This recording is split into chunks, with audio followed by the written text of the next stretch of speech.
Hello बच्चों, कैसे हो आप। और मैं आशा करता हूं कि आप लोग अपने घर पर सही होंगे और सुरक्षित होंगे। देखो, कल हम लोगों ने आपको पढ़ाया था भारतीय संविधान की अनुसूचियां। तो देखो, मैंने आप लोगों को बताया था कि भी मूल संविधान में 8 अनुसूचियां हैं और वर्तमान में भारतीय संविधान में 12 अनुसूचियां हैं। तो मैंने आपको कल बताया कि भी पहली अनुसूची में भारत के सभी राज्यों और संघराज्य क्षेत्रों का उल्लेख है। दूसरी अनुसूची में भारत के संवैधानिक अधिकारियों के वेतन का उल्लेख है। तीसरी अनुसूची में भारत के संवैधानिक अधिकारियों की शपथ का उल्लेख है। चौथी अनुसूची में राज्यसभा की सीटों के आवंटन का प्रावधान है। पांचवी अनुसूची में अनुसूचित जाति और जनजाति के प्रशासन एवं नियंत्रण का उल्लेख है। और छठी अनुसूची में असम, त्रिपुरा, मेघालय, मिजोरम राज्य के अनुसूचित जनजाति के व्यक्तियों के प्रशासन और नियंत्रण का उल्लेख था। और सातवीं अनुसूची जो मोस्ट इम्पोर्टेंट थी, मैंने बताया था कि सातवीं अनुसूची में आपकी 3 सूची हैं: संघ सूची, राज्य सूची और समवर्ती सूची। और इन सूचियों में जितने विषय थे वो मैंने आपको बता दिए थे। तो आज बात कर लेते हैं 8वीं अनुसूची। तो देखो, 8वीं अनुसूची भी आपकी मोस्ट इम्पोर्टेंट है। 8वीं अनुसूची तो आप लोग जानते ही हैं कि भाई जो 8वीं अनुसूची है, इस 8वीं अनुसूची में भारत की 22 भाषाओं को रखा गया है या 22 भाषाओं को मान्यता दी गई है। लेकिन जब बात करोगे कि भाई मूल संविधान में 8वीं अनुसूची में भारत की 14 भाषाओं का उल्लेख है। 14 भाषाओं को स्थान मिला है या उनका उल्लेख है। लेकिन वर्तमान में आपकी 22 भाषाएं हैं, ये आपकी वर्तमान में है। ठीक है, तो देखो ये वो भाषाएं हैं जिन भाषाओं को कोई भी राज्य एक या एक से अधिक भाषा को अपनी राजभाषा, अपनी राज्य के भाषा घोषित कर सकता है। या इन भाषाओं का उपयोग आप लोग लोकसभा, राज्यसभा, विधानसभा या विधान परिषद में कर सकते हो। तो उन्हीं भाषाओं को संविधान की 8वीं अनुसूची में रखा गया है। तो मूल संविधान में 8वीं अनुसूची में 14 भाषाएं थी, वर्तमान में आपकी 22 भाषाएं हैं। और 15वीं भाषा आप लोग जानते हो कि 15वीं भाषा कौन थी, हमारी सिंधी थी। 16वीं कौन थी, आपकी नेपाली थी। उसके बाद आपकी मणिपुरी थी, फिर आपकी कोंकणी थी, उसके बाद आपको बोडो थी, उसके बाद आपको डोगरी थी, उसके बाद आपको मैथिली थी और उसके बाद आपकी संथाली थी। जो कुल मिलाकर ये आपकी 22 भाषाएं थी। देखो, जब बात करते हैं कि मूल संविधान में 14 भाषाएं थी, तो देखो इनको याद करने के लिए एक ट्रिक है। जैसे आप लोग करोगे कि अब्बा संत कम कम कम कम पत्ते देता है, पत्ते देता है उस गोहिल को, उस गोहिल को। ठीक है, अब आ का जो मतलब है, यहाँ पे जो भाषा होगी वो आपकी अश्मिया होगी, अश्मिया। तो संविधान में जो पहली भाषा है, जिस भाषा को जगह मिली, उसका नाम अश्मिया। तो वो सेकंड बा का मतलब होता है आपकी बांग्ला, बांग्ला। संत का मतलब होता है संस्कृत, संस्कृत। ता का मतलब होता है आपका तमिल। ठीक, यहाँ का मतलब होगा आपका कन्नड़, कन्नड़। यहाँ माँ का मतलब होगा मलयालम, मलयालम। अब यहाँ का मतलब होगा आपका कश्मीरी, कश्मीरी। यहाँ माँ का मतलब होगा आपका मराठी, मराठी। यहाँ पा का मतलब होगा आपका पंजाबी, पंजाबी। यहाँ ते का मतलब होगा तेलुगु, तेलुगु, ठीक है। और यहाँ पे जो देता है इसको आप कर दो साइलेंट, इसका कोई मीनिंग नहीं है। देखो ऊ को यहाँ पर आप दो बार लोगे, एक ऊ का मतलब होता है आपका उर्दू और एक का मतलब होता है ओडिसी। तो पहला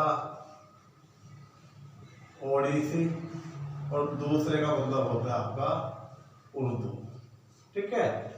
अब उसके बाद हम बात करते हैं गु। तो गु का मतलब होता है गुजराती, गुजराती। और ही का मतलब होगा हिंदी, ही का मतलब हिंदी। तो आप लोग देख सकते हो कि 14 भाषाएं हैं। देखो 1 2 3 4 5 6 7 8 9 10 11 12 13 और आपकी 14। तो जो मूल संविधान है या मूल संविधान था उसमें 14 भाषाओं को स्थान मिला था। तो आप यहाँ पे इस ट्रिक के माध्यम से उन सभी 14 भाषाओं को याद कर सकते हो। देखो भारतीय संविधान की 8वीं अनुसूची में अंग्रेजी, हरियाणवी, अवधी और आपकी राजस्थानी भाषाओं को स्थान नहीं मिला है। तो ये आपकी 14 भाषा होगी, ठीक है। उसके बाद देखो जो आप लोग जानते हो कि भाई जो सिंधी है वो संविधान की आपकी कौन सी भाषा है, आपकी 15वीं। देखो मूल संविधान में कितनी थी 14, उसके बाद 1 जुड़ी, उसके बाद 3 जुड़ी, उसके बाद 4 जुड़ी, ठीक है। अब जब बात करते हैं देखो कि भाई सिंधी भाषा, तो देखो संविधान का आपका 21वां संविधान संशोधन 1967 ईस्वी हुआ। तो इसके द्वारा जोड़ी गई आपकी सिंधी भाषा जोड़ी गई। ये संविधान की 15वीं भाषा थी, ठीक है। उसके बाद देखो संविधान का 71वां संविधान संशोधन हुआ और ये हुआ आपका 1992 के द्वारा। और यहाँ पे कितनी, यहाँ पे संविधान में 3 भाषाओं को जोड़ा गया। जैसे आप कहोगे कि भाई नेपाली, मणिपुरी और कोंकणी। तो देखो इसकी भी ट्रिक है याद करने की। आप लोग खाने में क्या खाते हो, नमक। तो ना से क्या हो गया नेपाली, माँ से क्या हो गया मणिपुरी और का से क्या हो गया कोंकणी। तो देखो 71वें संविधान संशोधन के द्वारा भारतीय संविधान में 3 भाषाओं को जोड़ा गया। तो आपको वो क्रम लगवा लेता है। तो नेपाली, मणिपुरी, कोंकणी नमक की ट्रिक्स है। अब उसके बाद करते हैं देखो 92वां संविधान संशोधन 2003। देखो इसके द्वारा भारतीय संविधान में 4 भाषाओं को जोड़ा गया, 4 भाषाओं को जोड़ा गया। अब उन 4 भाषाओं का बात कर लेते हैं। तो ये तो आपकी बात समझ में आ ही गई होगी कि भाई मैंने आपकी 14 भाषाएं हैं उसके बारे में आपको यहाँ पे बात की, ठीक है। तो अब बात कर लेते हैं कि भाई जो 92वां संविधान संशोधन है, 92वां संविधान संशोधन अधिनियम 1992। तो मैंने बताया कि इसके द्वारा 4 भाषाओं को जोड़ा गया, ठीक है। जैसे नंबर 1 आप बोलोगे कि भाई नंबर 1 बोलोगे बोडो, ठीक है, बोडो। उसके बाद बोलोगे आप, देखो इसका भी शॉर्ट ट्रिक है आपकी, आप लोग मैथ में पढ़ते होगे, बोर्ड मास। जैसे बो का मतलब क्या बोडो, डी का मतलब डोगरी, एम ए का मतलब क्या मैथिली, तो बेटा इंपोर्टेंट टॉपिक है, समझ लो इसको, मैथिली। और एस का मतलब है संथाली। ठीक है, तो 92 संविधान संशोधन 1992, सॉरी यहाँ पे गलत हो गया, ये 2003 ईस्वी के द्वारा देखो 4 भाषाओं को जोड़ा गया। तो बोर्ड मार्क्स से भी याद कर सकते हो, बोडो, डोगरी, मैथिली और संथाली। तो इसका भी एक क्रम पूछ लेता है। तो आप लोगों को पता चल चुका अभी यहाँ पे कि भाई भारतीय संविधान में वर्तमान में कुल कितनी भाषाएं हैं, 22 भाषाएं हैं, और उसके बारे में पूरा उल्लेख हो चुका है। तो 8वीं अनुसूची आपकी महत्वपूर्ण है। ठीक है, अब बात कर लेते हैं संविधान की आपकी 9वीं अनुसूची। तो 9वीं अनुसूची भी आपकी इंपॉर्टेंट है। 9वीं अनुसूची,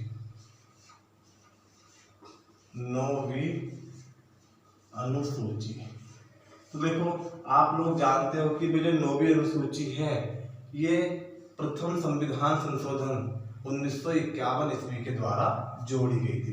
तो फर्स्ट संविधान संशोधन 1951 ईस्वी के द्वारा जोड़ी गई थी। कौन सी? 9वीं अनुसूची। तो देखो इस अनुसूची में उन विषय को रखा गया था जो विषय वाद योग्य नहीं थे, कि उन विषयों को लेकर कोई भी व्यक्ति न्यायपालिका की शरण नहीं ले सकता था। किंतु वर्तमान में सर्वोच्च न्यायालय ने अपने आदेश के अनुसार कहा कि भाई 9वीं अनुसूची में जो विषय हैं अगर वो भारतीय नागरिकों के मौलिक अधिकारों का उल्लंघन करते हैं तो उस केस में 9वीं अनुसूची के विषय न्यायालय द्वारा परिवर्तनीय है या वाद योग्य है। तो आप कह सकते हो कि जो 9वीं अनुसूची है ये आंशिक रूप से वाद योग्य है। ठीक है, तो देखो इस अनुसूची में जो विषय रखे गए या जो बात कही गई, जैसे आप बोलोगे भूमि सुधार, भूमि सुधार, आप कहोगे चकबंदी, चकबंदी, और आप बोलोगे जमींदारी उन्मूलन, जमींदारी उन्मूलन। ठीक है, तो देखो 9वीं अनुसूची भारतीय संविधान का पहला संशोधन था और इसी संशोधन के द्वारा 9वीं अनुसूची को जोड़ा गया। बेटा आप लोगों को कमेंट्स में एक आंसर देना है। देखो आप लोग जानते हो कि भारतीय संविधान में संशोधन भारतीय संसद करेगी, क्या लोकसभा और राज्यसभा के मेंबर करते हैं। और आप लोग सब जानते हो कि भारत में लोकसभा का गठन 1952 में किया गया और राज्यसभा का गठन भी 1952 में किया गया। तो भैया 1951 ईस्वी में संविधान का पहला संशोधन कैसे हो गया? क्यों? क्योंकि 1952 में राज्यसभा और लोकसभा का गठन हुआ और संसद ही संविधान में संशोधन कर सकती है। तो प्लीज इसका आंसर आप लोग कमेंट्स बॉक्स में देना, अदरवाइज आपको मैं बता दूंगा। ठीक है, तो 9वीं अनुसूची भी आपका क्लियर हुआ। अब बात करते हैं आपकी 10वीं अनुसूची।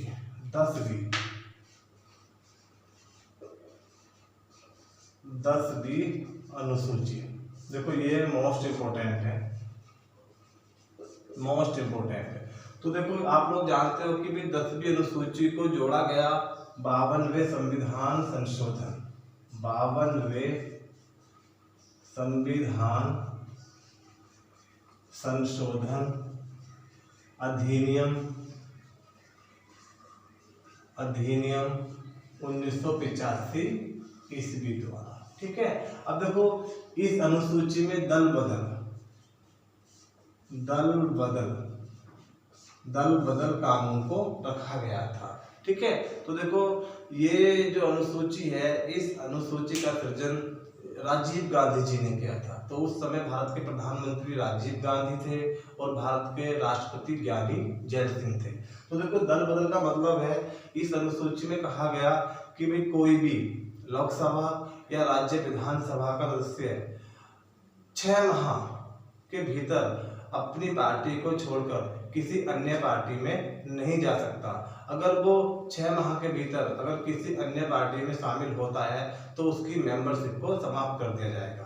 ऐसी बात कही गई दल बदल कानून में। तो आपको पूछ लेता है कि भाई 10वीं अनुसूची में क्या रखा गया है, तो आपको बताना है दल बदल कानून रखा गया है और 52वें संविधान संशोधन अधिनियम 1985 ईस्वी के द्वारा इसको जोड़ा गया है। तो ये भी आपकी मोस्ट इम्पोर्टेंट है। उसके बाद करते हैं 11वीं अनुसूची। तो ये भी आपकी इम्पोर्टेंट ही है, 11वीं अनुसूची।